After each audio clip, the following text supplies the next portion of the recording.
Bismillahirrahmanirrahim. Assalamualaikum warahmatullahi wabarakatuh. Nama saya Nur Afiqah Amiza binti Syahimi, nombor matrik C20A1197.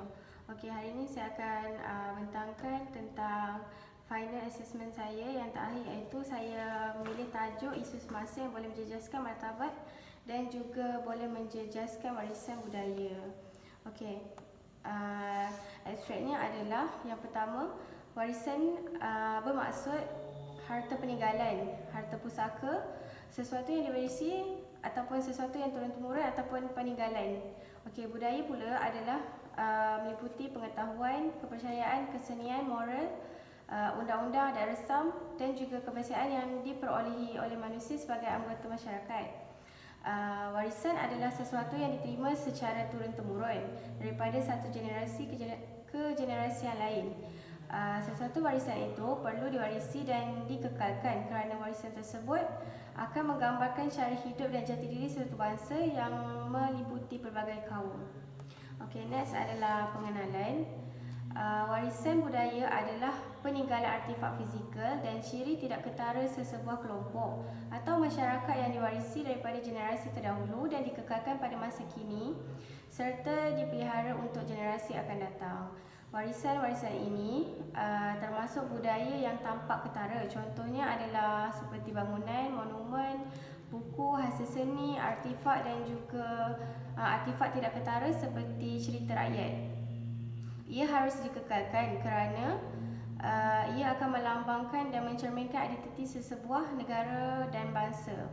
Tamadun sesuatu bangsa pula dapat dilihat daripada warisan budaya seperti pakaian, makanan, adat resam, seni dan juga sebagainya lah. Warisan juga perlu dikekalkan supaya demi dapat menyambung kesinambungan tamadun yang lain. Okey, seterusnya adalah isu-isu yang boleh memartabatkan warisan budaya. Yang pertama adalah sektor pelancongan. Okey, sektor pelancongan ni yang pertama adalah untuk memperkenalkan persembahan tarian tradisional kepada masyarakat luar. Yang kedua, memperkenalkan dan juga mengangkat semula busana tradisional kepada generasi muda. Hal ini kerana mereka sekarang lebih gemar menggunakan baju-baju yang seperti K-pop ke arah budaya barat lah. Okey, yang ketiga, mengadakan aktiviti semarak bangsawan di Dewan Bandaraya Kuala Lumpur. Okay, yang kedua, peranan jabatan warisan negara seperti UNESCO dan juga ICOMOS. Tujuan kita mengambil UNESCO dan ICOMOS ni adalah untuk memelihara sejarah warisan yang telah ditinggalkan, kerana apabila warisan budaya ini telah ditinggalkan, bangunan-bangunan lama, ia setelah mendapat persetujuan daripada UNESCO dan juga ICOMOS, maka negara lain tidak dapat mengklaim hak warisan tersebut sebagai mereka punya warisan budaya. Okey, yang ketiga adalah mempunyai semangat patriotisme yang sangat tinggi dalam kalangan diri anak muda. Semangat patriotisme ni akan lahir dengan sendirinya dalam diri setiap generasi muda apabila mereka mula memahami dan mendalami cerita-cerita atau filem yang telah dilihat. Contohnya seperti filem Mak Kilau. Okey, seterusnya adalah mereka dapat merasakan keperitan dan semangat perjuangan pahlawan-pahlawan negara yang telah berkorban bagi mempertahankan tanah air yang tercinta. Okey, next adalah isu-isu yang boleh menjejaskan warisan budaya.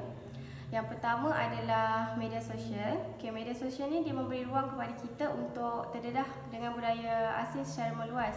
Contohnya daripada cerita-cerita ataupun filem dari luar yang sekarang mudah masuk ke saluran Malaysia. Okey, ini adalah kuasa pemasaran dan gelombang peminat yang bagi generasi muda lah, kerana ramai masyarakat kita hari ini suka berkongsi dan menikmati hiburan yang ada sekarang. Okay, yang kedua, pengaruh-pengaruh barat. Okay, anak muda lebih gemar mengikuti setiap tindak tanduk yang dilakukan oleh budaya barat kerana mereka lebih moden dan selesa dengan mengenakan apa yang telah dipakai oleh bangsa barat. Okay, yang ketiga adalah makanan tradisi. masyarakat hari ini lebih gemar kepada kedai-kedai western ataupun juga kedai makanan segera, kerana jika mereka tidak pergi ke kedai-kedai kerana jika mereka pergi ke kedai kampung, maka mereka akan dipelekehkan kerana terlalu kuno dan tidak mengikut arus teknologi. Okey, isu yang keempat adalah isu perkauman, di mana setengah pihak yang tidak bertanggungjawab boleh akan menimbulkan kekacauan dan suka mengganggu individu dengan mengacau tempat sembahyang mereka. Okey, yang cadangan pula adalah yang pertama daripada pihak kerajaan, iaitu pihak kerajaan perlulah mempelbagaikan cara promosi bagi memperkenalkan tentang budaya, adat rasam dan segala warisan yang ada kepada seluruh masyarakat. Yang kedua, pihak kerajaan juga perlu menjaga dengan memelihara pemeliharaan dan pemeliharaan bangunan sejarah yang ada. Okay, next, yang kedua adalah pihak penyelidikan. Pihak penyelidikan ni tujuan dia adalah untuk menjaga dan memelihara khazanah negara dengan mengadakan satu peruntukan khas. Contohnya dekat negeri Kelantan, mereka telah menerima anugerah The Best Tourism City daripada Kementerian Kebudayaan, Kesenian dan Pelancongan pada tahun 1990-an. Ini kerana dengan adanya anugerah seperti ini, ia mampu menggalakkan masyarakat untuk terus lebih menjaga dan memelihara kawasan itu dengan baik. Okey, yang ketiga adalah pihak sekolah. Pihak sekolah memainkan peranan besar kepada pelajar kerana ia boleh menjadikan warisan seni sebagai satu subjek sejarah dan boleh dijadikan sebagai satu subjek wajib dalam sekolah, kerana dengan adanya subjek tersebut ia dapat menanamkan sifat cinta patriotism yang tinggi dalam kalangan anak-anak di bangku sekolah. Yang keempat adalah peranan daripada ibu bapa.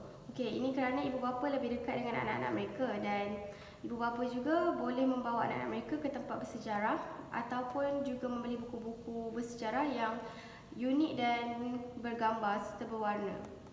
Okey, kesimpulannya adalah warisan budaya haruslah dikekalkan bagi mengelakkan warisan sesebuah ini pupus dan ditelan zaman. Ini kerana warisan ia merupakan warisan daripada nenek moyang kita yang harus dijaga sebaik-baiknya supaya dapat diwarisi oleh generasi yang akan datang. Semua pihak haruslah memainkan peranan penting dalam menjaga dan menjadikan warisan budaya sebagai satu identiti kaum, negara dan maruah bangsa. Okey, dengan adanya Akta Warisan Negara 2005, ia akan memudahkan proses mengenal pasti dan menentukan bangunan dan tapak yang mempunyai kepentingan sejarah untuk diwartakan sebagai zon bersejarah. Okey, itu sahaja daripada saya. Sekian, terima kasih.